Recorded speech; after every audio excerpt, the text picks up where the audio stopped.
नसीब का लिखा कोई मिटा नहीं सकता। किसी गांव में एक बहुत ज्ञानी पंडित रहा करता था। पंडित जी आजू बाजू के सारे ही गांव में बहुत प्रख्यात थे और इसी वजह से धनवान भी थे।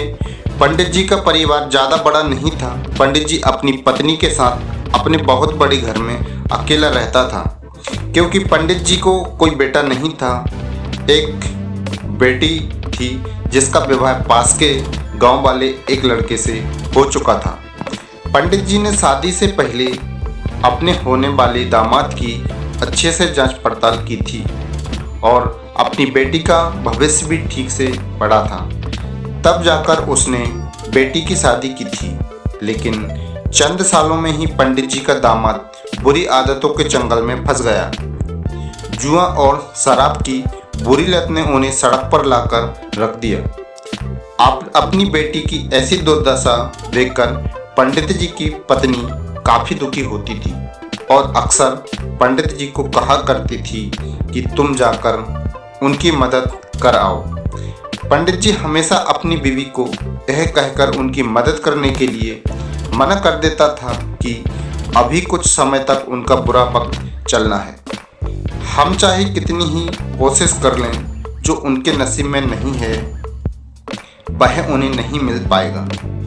पंडित जी की ऐसी बातों से उसकी पत्नी काफ़ी दुखी हो जाया करती थी और मन ही मन सोचती थी कि कैसा स्वार्थी पिता है, अपनी बेटी को इतने कष्टों में देखकर भी उसकी मदद करने के लिए मना करता है।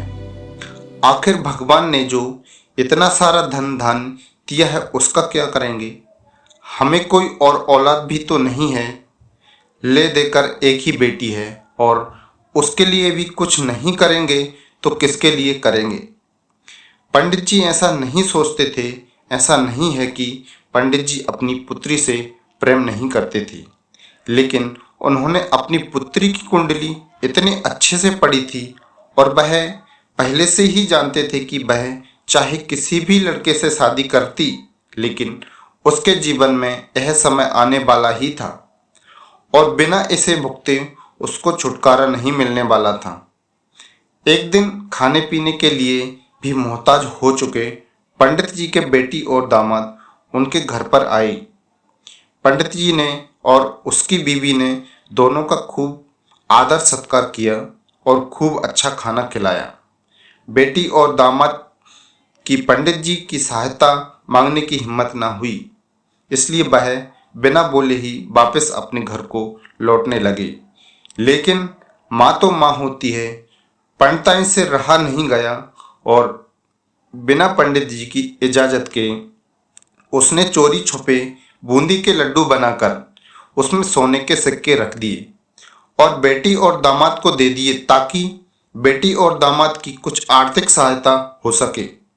पंडिताइन यह भी जान गई थी कि बेटी और दामाद शर्म के मारे उनसे मदद नहीं मांग रहे थे, इसलिए उसने बेटी और दामाद को भी लड्डुओं में छिपे सिक्कों के बारे में कुछ नहीं बताया।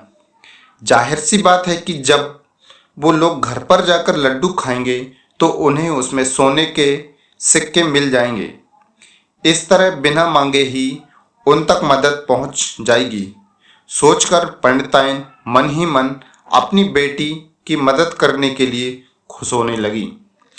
पंडित जी के दामाद और बेटी उन दोनों का आशीर्वाद लेकर अपने घर की तरफ रवाना हो गए। उन दिनों गाड़ियां तो होती नहीं थी, घोड़ा गाड़ी या बैलगाड़ी चलती थी। लेन देन से भी व्यवहार होता था। बेटी और दामाद का गांव पंडित जी के घर से कोसों दूर था, फिर भी पैसों की कमी के चलते वह चलकर अपने गांव की तरफ निकल पड़े। थोड़े दूर ही चले थे कि पंडित जी की बेटी के पैर में मोच आ गई और अब उसको चलना भी मुश्किल हो गया। पंडित जी के दामाद ने जब देखा कि उसकी बीवी अब बिल्कुल चलने में सक्षम नहीं है, तो उसने एक तांगा अपने घर तक किराए पर ले लिया। दोनों पति पत्नी तांगे में बैठकर घर तक पहुंच गए, लेकिन तांगे वाले को देने के लिए उनके पास पैसे नहीं थे। इसलिए पंडिताइन ने जो बूंदी के लड्डू उन्हें दिए थे वही किराए के तौर पर उस तांगे वाले को दे दिए। तांगे वाला बूंदी के लड्डू को लेकर वहां से चला गया। तांगे वाला अपने घर की ओर जा रहा था, तब उसे एक हलवाई की दुकान दिखी। उसने सोचा कि थोड़े से बूंदे के लड्डुओं से मेरे घर के लोगों का पेट थोड़ी भरने वाला है। इससे अच्छा मैं इन बूंदी के लड्डुओं को बेचकर उनसे कुछ चावल खरीद लेता हूँ। तांगे वाले ने बूंदी के लड्डू हलवाई को बेच दिए। जिस गांव में वह हलवाई रहता था, उसी गांव में एक आदमी ने अपने घर पर पूजा रखी थी और उसी पंडित जी को उस पूजा के लिए बुलवाया था। पूजा में लगने वाले प्रसाद के लिए उस आदमी ने उसी हलवाई से बूंदी के लड्डू लिए जहां पर उस तांगे वाले ने बेचे थे। हलवाई ने भी उस आदमी को तांगे वाले से खरीदे हुए लड्डू ही पहले दिए ताकि वह खराब ना हो जाएं, क्योंकि वह नहीं जानता था कि लड्डू कब बने हैं।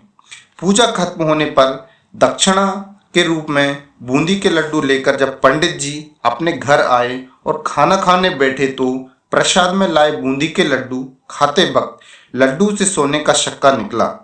इस घटना को देखकर पंडिताइन की आंखों से आंसू बहने लगे। पंडित जी ने जब पंडिताइन से उसके रोने का कारण पूछा, तो पंडिताइन ने पंडित जी को सब कुछ बताया और पंडित जी ने उनकी बातों पर भरोसा न करने के लिए माफी मांगी। पंडित जी ने पंडिताइन के आंसू पोंछे और कहा कि तुम्हारी तरह मैं भी हमारी बेटी को बहुत प्रेम करता हूँ, लेकिन अगर हम उसकी अब मदद करते हैं तो दामाद हमसे हमेशा ऐसे ही मदद की अपेक्षा रखेगा और अपनी बुरी आदतों को कभी नहीं छोड़ेगा। पंडिताइन भी अब पंडित जी की बातों से सहमत हो गई। 2-3 महीने बीत गए। पंडित जी के दामाद और बेटी फिर से एक बार उसके घर आए। इस बार उनकी परिस्थिति पहले से बेहतर थी, क्योंकि पिछली बार खाली हाथ जाने के बाद दामाद ने नया काम शुरू किया था और अपनी सारी बुरी आदतें छोड़ दी थी। दोस्तों, ये मेरी छोटी सी स्टोरी आप लोगों को कैसी लगी कमेंट में ज़रूर बताएं।